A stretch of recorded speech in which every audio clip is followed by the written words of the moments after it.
Princess Ilara stood on the balcony of the Grand Embassy building, gazing out over the bustling city of Washington. D.C. Earth was a strange planet to her, filled with new sounds, smells, and people. As a member of the Zorathian Empire, she had traveled to many worlds, but none quite like Earth. The air here smelled fresh. The sky was a deep blue, and the humans, though primitive in some ways, had a spirit unlike anything she had ever seen. She adjusted her elegant silver cloak and turned toward her personal aide, Arvok, who stood nearby. "Are we ready for the meeting with Earth's leaders?" she asked in a calm, steady voice. Her silver hair fell gracefully down her back, and her dark violet eyes sparkled with quiet confidence. Arvok nodded. "Everything is prepared, Your Highness. Earth's leaders are eager to speak with you. They've heard of your reputation for diplomacy, and they trust your judgment." Ilara smiled slightly. She had earned that reputation over many years of peaceful negotiation across the stars. But this mission to Earth was different. Her people, the Zorathians, had long viewed humanity as a primitive species, unworthy of an alliance.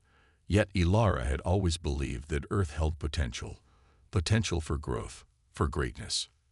"Let's hope they are as eager to listen as we are to speak," she said quietly. Her mission was simple: to ensure that the Zorathian Empire would ally with Earth, sharing technology, knowledge, and resources for mutual benefit. The Zorathians were an advanced race, known for their intellect and power, but Ilara understood the importance of collaboration. She had seen too many civilizations crumble because they refused to work together. The galaxy, as vast as it was, could always use more allies, and Earth was a world full of untapped potential. But her mission wasn't going to be easy. Many of the Zorathian leaders believed humans were not ready for such an alliance. They feared humanity's unpredictable nature and quick temper. They saw Earth as a potential threat, not a partner. Ilara, however, saw something else. Humans were resourceful. They were brave. And they had a unique ability to adapt to any situation. If anyone could rise to greatness, it was them. Her shuttle landed at a large military base outside Washington, where a delegation of Earth's most powerful leaders awaited her. As the doors opened, a warm breeze blew in, and Ilara stepped out, flanked by Arvok and a few other Zorathian officials. The human soldiers stood at attention as she approached, their eyes wide with curiosity. It was clear they had never seen someone quite like her. "Princess Ilara," a voice called out from the crowd. Ilara turned to face the speaker. General Michael Stone, a tall and strong man with a deep voice, stepped forward. He wore a military uniform, his posture straight and commanding. Despite his tough exterior, there was something in his eyes, a flicker of uncertainty. "General Stone," Ilara replied, offering him a slight bow. "It's a pleasure to meet you in person." The general hesitated before shaking her hand, clearly surprised by her polite and gracious demeanor. "We're honored to have you here, Your Highness," he said, his voice warm, though there was an underlying tension in the air. "I look forward to our talks," Ilara said, her tone confident but gentle. "Let us work together to build a future where both our worlds can thrive." The general nodded, and the group proceeded to the main building where the meeting would take place. As they walked, Ilara couldn't help but notice the differences between Earth and Jorith. On her home planet, everything was quiet, almost too quiet, and everything had its place. Here, on Earth, the noise was constant, cars honking, people talking, and a whirlwind of movement everywhere she looked. It was chaotic, but there was a certain beauty to it. Humans, for all their flaws, were alive with passion. When they reached the conference room, Ilara was introduced to the other members of Earth's leadership. President Sarah Harper, a sharp-minded woman with steel-gray eyes. Ambassador David Kim, who had spent years working with alien species, and several top military officers. They all greeted her warmly, though Ilara could sense a few skeptical glances exchanged behind her back. The tension in the room was palpable, and she knew this meeting would be the most important of her life. The discussion began in earnest, with Ilara outlining the benefits of a Jorathian-Earth alliance. She spoke of advanced Jorathian technology that could solve Earth's energy crisis, medical breakthroughs that could cure diseases, and the promise of peace between their two worlds. Her words were carefully chosen, each sentence a step toward her goal. She spoke with passion, her violet eyes lighting up as she described the future she envisioned for Earth and her people. At first, the humans seemed interested.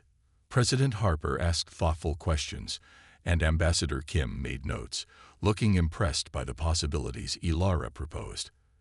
But as the meeting continued, Ilara could feel the room's mood shifting. The military officers seemed more cautious, their questions becoming sharper, more probing. General Stone's face hardened as he asked about Jorathian military technology, and his tone became increasingly skeptical. "You must understand," General Stone said, "while we appreciate the offer, Earth is not ready to surrender its sovereignty to an alien empire, no matter how advanced it may be. We can't simply accept help from a race that sees us as inferior. You want our trust, but trust is earned, not given." Ilara's heart sank.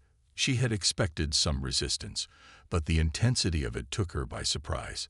She had worked so hard for this moment, believing that humans, above all else, could understand the importance of unity.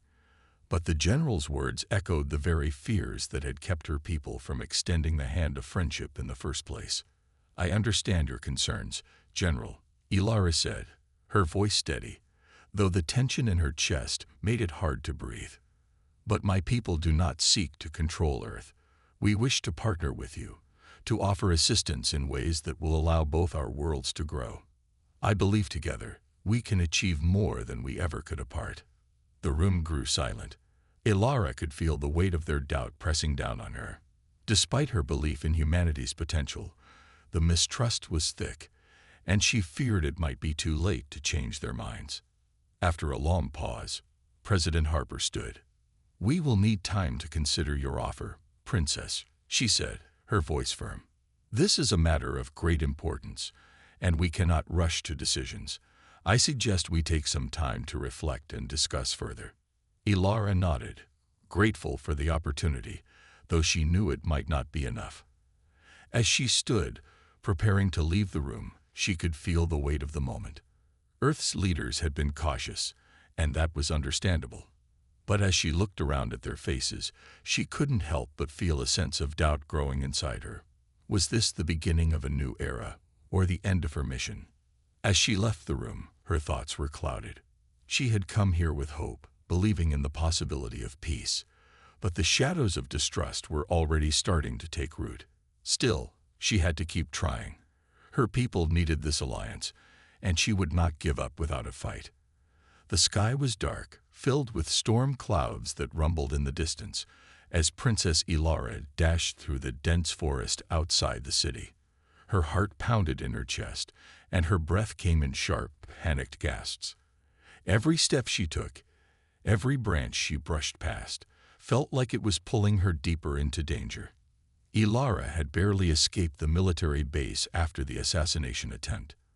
Her own people, the Zorathian agents, had set her up. They had framed her for a crime she did not commit. And now, Earth's soldiers, along with the Zorathian hunters, were chasing her, ready to capture her and hand her over to the authorities, if they didn't kill her first. She had never been so frightened in her life. Back on Jorath, she was trained to survive, to handle difficult situations, but this was different. This was Earth, an unfamiliar planet, filled with strange creatures, and a world she was still learning to understand. And now, it seemed, she was on the run from both her own people and those she had hoped to ally with. Her thoughts raced. She needed to find shelter, a place to hide, somewhere she could think clearly. Her alien abilities, her heightened senses and advanced knowledge, had helped her escape the initial chaos, but she knew it wouldn't be enough for long. She had to stay hidden, to survive. Just as she was about to slip deeper into the trees, she heard a noise, a rustle in the underbrush. Her hand instinctively reached for the small energy weapon hidden in her cloak. Whoever was out there, she wasn't going to let them catch her unprepared. Then, a voice broke through the tension. "Don't shoot." Ilara froze. She didn't recognize the voice, but there was something in the tone, urgent but not threatening. Slowly, she lowered her hand from the weapon and turned toward the sound. A man stepped out from the shadows, his hands raised in a gesture of peace. He wore a simple soldier's uniform, stained with dirt from the chase. His face was young, with dark brown hair and piercing green eyes that seemed to notice everything at once. "I'm not here to hurt you," he said, taking a cautious step closer. "I'm just trying to help." Ilara's eyes narrowed. She didn't trust easily, not after everything that had happened. "Who are you?" she demanded, her voice sharp. "Why would you want to help me?" The man hesitated, clearly weighing his words carefully. "My name's Jake, Sergeant Jake Carter. I was ordered to find you, to bring you in." He paused, looking almost guilty.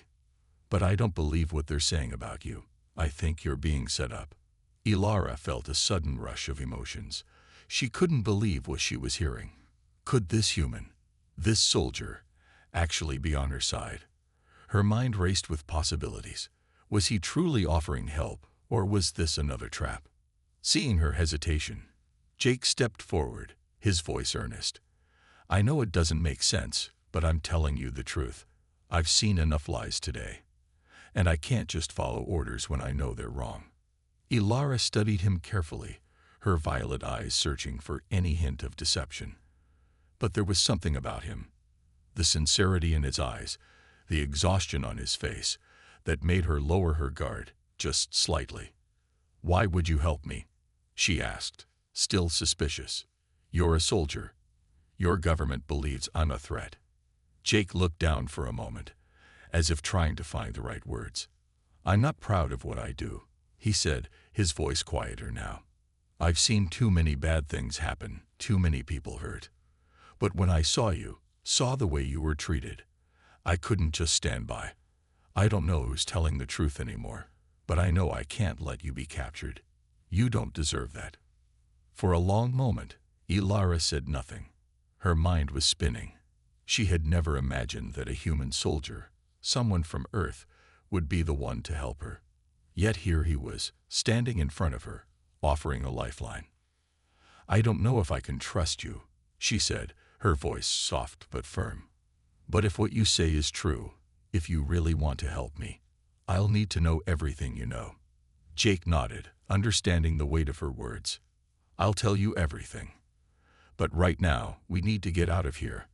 There are more soldiers coming, and they won't stop until they've found you." Ilara didn't hesitate. "Lead the way," she said, her voice steady. "We don't have much time." As they moved through the forest, Jake explained what had happened. He told Ilara that his unit had been assigned to track her down after the attempted assassination, but he had started to question the orders he was given. The more he learned about her, the more he realized that the story being told to the public didn't add up. Ilara was no traitor. She was a victim of a plot, and he was determined to help her uncover the truth. For the first time in what felt like forever, Ilara allowed herself to relax, just a little. She couldn't afford to trust him completely, not yet. But there was something about Jake, something in the way he spoke, in the way he carried himself, that made her believe he wasn't lying. They moved quickly, staying off the main paths and keeping their steps light. Jake was careful to avoid any major roads or cities, knowing that soldiers from both the Earth government and the Zorathian Empire would be searching for her everywhere. They needed to stay hidden, to find a place where they could regroup and figure out their next move. As the hours passed, they reached a small, abandoned cabin deep in the woods. It was far from civilization, and Jake assured Ilara that it would be safe, at least for a little while. The cabin was dark and dusty, but it offered them some much-needed shelter. Once inside, Jake set up a small campfire, and Ilara took a seat, her mind racing with the events that had brought her to this point. She had been betrayed, hunted, and nearly killed by the very people she had trusted. And now, a human soldier, a stranger, was offering her help. "What do you want from me?" Ilara asked, breaking the silence. "You've already helped me escape. What's in this for you?" Jake looked up from the fire, his expression thoughtful. "I told you before," he said quietly. "I don't believe the story they're telling. I want to help you, because I know what it's like to be used, to be lied to. I want to make things right." Ilara studied him for a long time. There was no deceit in his voice, no hidden agenda. He was telling the truth. For the first time since the betrayal, Ilara felt a spark of hope. Maybe, just maybe, she wasn't completely alone. Maybe there was a way to fight back, to clear her name, and to prevent the war that seemed so inevitable. And maybe, just maybe, this human soldier would be the one to help her do it. The night grew darker, and the storm outside rumbled louder, but inside the small cabin, Ilara and Jake found a moment of peace. They sat by the fire, their differences slowly fading as they began to understand each other. In a world full of lies and danger, they had found something unexpected: trust. And with that trust came a promise. They would fight together, no matter what. The days that followed were a blur of constant movement. Ilara and Jake barely slept, barely ate, but they kept moving. Every moment felt like a race against time, and they both knew the stakes were higher than ever. They had to stay hidden, stay one step ahead of the soldiers hunting them, and find a way to prove Ilara's innocence. Ilara was still trying to process everything that had happened. Just a few days ago, she had been a guest on Earth, representing the Zorathian Empire in a diplomatic mission. Now she was on the run, with a human soldier, one she had barely known, by her side. In many ways, Jake was her only ally, but she couldn't help feeling conflicted. Humans, for all their potential, were still strangers to her. She didn't know if she could trust him completely. After all, trust was something that had been shattered by her own people. Jake, on the other hand, was starting to believe in Ilara. He had seen her fight for survival, had watched her outsmart the soldiers chasing them time and time again. But trust wasn't something that could be built overnight. He had his own demons, his own doubts about what was right and wrong. Yet, as they spent more time together, as they shared small moments of kindness and laughter, Jake found himself drawn to her, not just because of the mission, but because of who she was. As they moved deeper into the woods, far away from the cities and military bases, Jake kept a close eye on their surroundings. They were venturing into dangerous territory. There were fewer roads, fewer places to hide, and even fewer people who might help them. But they couldn't go back. There was no turning back now. The only way forward was to trust each other, to work together, and to survive. One evening, as the sky turned orange with the setting sun, they found themselves in a small clearing surrounded by trees. Jake set up a small campfire, and they sat together in silence, watching the flames flicker and dance. It was one of the few peaceful moments they had shared since the chaos began. Ilara sat with her arms crossed, her eyes distant as she stared into the fire. Jake could see that she was exhausted, physically and emotionally. "I can't believe it," Ilara murmured, breaking the silence. "I trusted them. I believed in my people. I thought I was doing the right thing." Jake watched her closely, sensing the pain in her voice. He knew what it was like to feel betrayed, to realize that the people you trusted could turn against you. "I know," he said softly. "It's hard to believe, but sometimes the truth is uglier than we want to admit." Ilara glanced at him, her violet eyes meeting his green ones. "You don't understand," she said, her voice filled with frustration. "I was trained to believe in loyalty, in honor. It's part of who I am. And now it feels like everything I've ever known is a lie." Jake's heart softened. He understood more than she realized. His own experiences in the military had shown him how easily people could betray each other, how loyalty could be twisted into something ugly. "It's not your fault," he said quietly. "You were just doing what you thought was right. Sometimes people take advantage of that." Ilara didn't answer. She just stared into the fire, her face shadowed by a mixture of anger and regret. Jake didn't press her. He knew that trust wasn't something that could be forced. It had to come naturally. And right now, they both needed time. The next morning, they packed up quickly. The weather had grown colder, and Ilara felt the chill in the air. She had grown accustomed to the warmer climate of Joreth, and Earth's winters were starting to feel harsher with every passing day. But there was no time to rest. They had to keep moving, and Ilara knew that Jake was doing everything he could to keep them safe. As they made their way through the forest, Jake pointed out landmarks in the distance. "We're getting closer to a small town," he said. "We can lay low for a bit there. Maybe find some supplies, and if we're lucky, we might be able to contact someone who can help us." Ilara nodded, though she felt uneasy. Every time they entered a new town or city, the danger grew. The authorities were looking for her. The Zorethian Empire was looking for her. But she had no choice. She had to trust Jake, had to trust that he knew what he was doing. When they reached the town, it was nothing like the busy cities Ilara had seen before. It was small, quiet, and isolated. Most of the houses were old, made of wood, and the streets were empty except for a few cars parked along the sides. Ilara and Jake slipped through the back alleys, careful not to draw attention. They needed food, supplies, and most importantly, information. As they approached a small store, Jake stopped. "Stay here," he whispered to Ilara. "I'll go inside and see if I can find anything.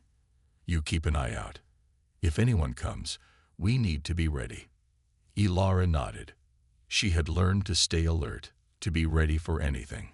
She watched as Jake disappeared into the store, and for the first time in a while, she allowed herself a moment to breathe. But that moment didn't last long.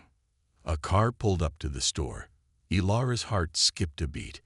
It was a black SUV, and she knew instantly that it was no coincidence. They were being watched. She quickly ducked behind a nearby dumpster, holding her breath. She could hear voices, low and muffled, but she couldn't make out the words. Whoever was inside the SUV had to be looking for her. She glanced around, hoping Jake would hurry up and come back. Seconds felt like hours. Just as she was about to move, the door to the store opened. Jake stepped out, carrying a bag of supplies. His eyes met hers, and for a split second, they both froze. Then, without warning, the SUV's doors opened. Several men stepped out, their eyes scanning the street. They were wearing dark suits, their faces serious, and Ilara knew they were no ordinary civilians. They were probably agents sent to track her down. She could feel the panic rising in her chest. Jake's eyes widened when he saw the men. He didn't hesitate. "Ilara," he shouted, his voice full of urgency. "We have to move. Now." Without thinking, Ilara darted toward him. The two of them ran as fast as they could, weaving through alleyways and jumping over fences. The men in the SUV weren't far behind. They were fast, and they had weapons. Ilara knew they couldn't outrun them forever. Jake led her toward a narrow street that seemed to go on forever. "This way," he called, pulling her along. They ran faster, their footsteps echoing in the empty street. The sound of the agent's footsteps grew louder. Suddenly, Jake stopped, grabbing Ilara's arm and pulling her into an abandoned warehouse. They crouched down behind a stack of crates, trying to catch their breath. "I'll distract them," Jake whispered, his eyes scanning the perimeter. "You sneak in and get to the control room. I'll cover you from the outside." Ilara hesitated. "Are you sure? It's too dangerous." Jake gave her a determined look. "I'm sure. We've come this far. We're not backing down now." With one last glance at each other, they split up. Jake moved to the left, his movements swift and silent as he approached a group of guards. Ilara took a deep breath and sprinted toward the entrance of the building, her heart pounding in her chest. She could do this. She had to. Inside the communications center, the air was cold and sterile. The walls were lined with screens, each one showing a different part of the city or military base. Ilara's eyes flicked to the control room door at the end of the hall. She could hear voices approaching. She had no time to waste. She darted down the hallway, her footsteps light and quick, and slipped inside the control room. The room was dark, save for the glowing screens that lit up the walls. She quickly moved to the main console, her fingers working quickly as she accessed the system. She was almost there. Just as she was about to send the broadcast, the door burst open. 2 guards stormed in, weapons drawn. Ilara froze for a split second, her heart leaping into her throat. But then she remembered why she was here. She wasn't going to let them stop her. Not now. She lunged toward the guards, using all of her Zorathian training. Her speed and strength caught them off guard, and in a blur of motion, she disarmed them both. Before they could react, she had knocked them out cold, their bodies crumpling to the floor. With trembling hands, Ilara returned to the console. She typed in the final command to send the broadcast. The truth would be exposed. The world would know what had really happened. The conspiracy, the lies, the betrayal. It would all come to light. Just as she hit the final key, an alarm blared, loud and deafening. The entire building was on lockdown. Ilara, Jake's voice crackled through her earpiece. "We've got company. Get out of there." She didn't waste a second. She grabbed the bag of supplies she had hidden in the corner and rushed out of the control room. The hallways were now filled with guards, and the sound of running footsteps echoed in the distance. Ilara's heart raced as she sprinted toward the exit, the weight of the truth on her shoulders. Jake was waiting for her outside, his back against the wall as he covered her escape. He fired off a few shots, forcing the guards to take cover.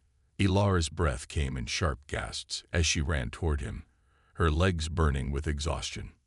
"We need to move," Jake said, grabbing her arm and pulling her down a side alley. "They're coming for us."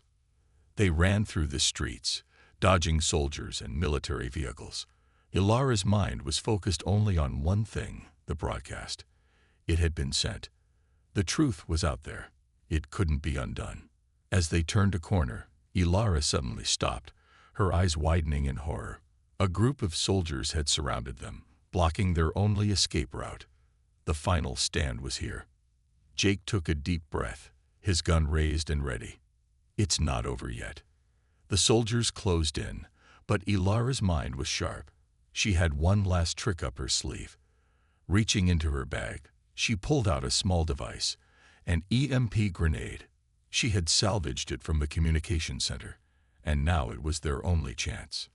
"Ilara, no," Jake shouted as she primed the grenade, but it was already too late. With a sharp click, Ilara threw the grenade toward the soldiers.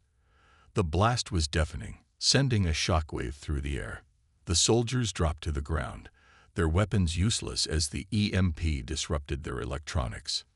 "Let's go," Jake shouted, grabbing Ilara's arm and pulling her toward the final escape route. They didn't look back. Together, they ran into the night, their breaths ragged, their hearts heavy with the weight of what they had just accomplished. The world would never be the same again.